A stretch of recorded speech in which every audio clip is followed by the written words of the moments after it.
false claims of a Republican war on women may have fooled some people back in 2012, but they're backfiring big time in 2014 with the midterms just 2 weeks away. Now even liberals like Daily Beast founder Tina Brown are finally admitting the truth that it's actually President Obama, his policies, not the GOP, that are wrong for women. Watch this. The fact is that Obama's down with everybody, let's face it, for similar reasons. And I think that particularly for women, I don't think he makes them feel safe. You know, I think they're feeling unsafe. They feel unsafe economically. They're feeling unsafe with regard to ISIS. They're feeling unsafe about Ebola. What they feel unsafe about is the government response to different crises. And I think that they're beginning to feel a bit that Obama's like that guy in the corner office who's, you know, who's too cool for school, calls a meeting, says this has to change, doesn't put anything in place to make sure it does change. Then it goes wrong, and he's blaming everybody. Here with reaction, former Alaska Governor Sarah Palin. First, your reaction to that, Governor. What did you think?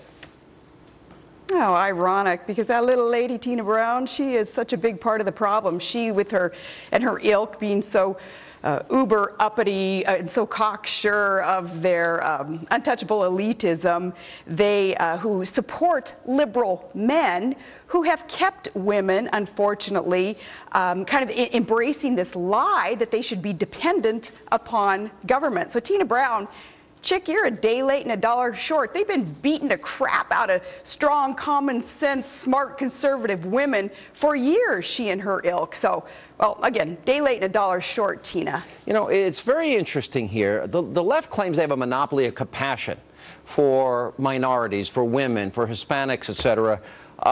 They make a big deal about Mitt Romney having women's resumes in binders, but yet look at the silence. You hear very little from the left about radical Islam and ISIS and the treatment of women under Sharia.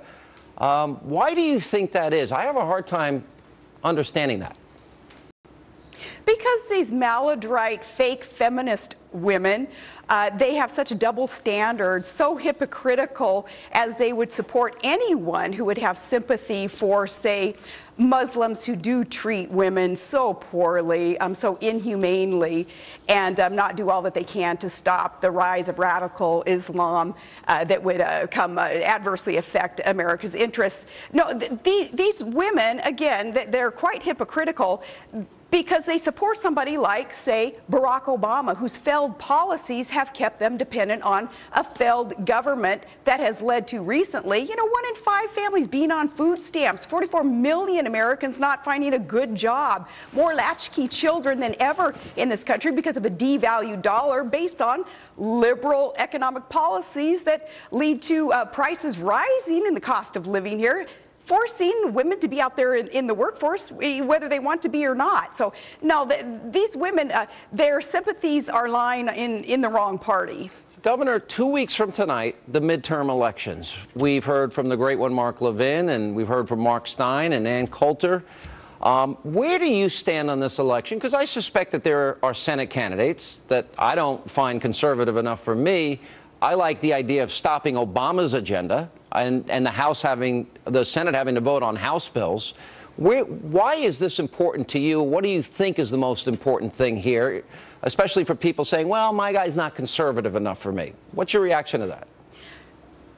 A vote for any liberal running for Senate, especially, is a vote for Obama and his failed policies and this runaway debt, runaway spending, the disrespect that we are feeling all over the globe when we used to feel this void of leadership with American exceptionalism. Well, that's all gone under Obama. So anybody who would vote for a Democrat Senate candidate is going to be voting for continuation of this failed status quo of Barack Obama's.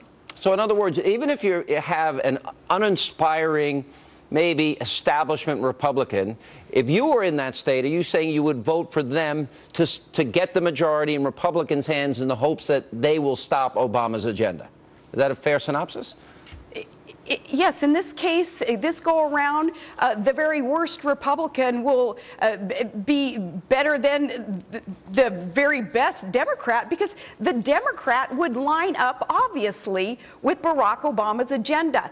at the end of the day, those Democrats in the Senate, they all go home, and their daddy is Barack Obama, and their uncle, I guess, is Harry Reid, because they fall under the fold of those two ultra-liberal radicals, Obama and Reid. So yes, we don't need any more Democrats in that, lining up on that side of the ledger under Barack Obama and Harry Reid. A vote for a liberal Senate candidate is a vote for Harry Reid and Barack Obama. It's amazing these Democrats have voted with Obama 96, 7, 99% of the time, are doing everything they can do to distance themselves from them. To watch that dance is pretty funny to me.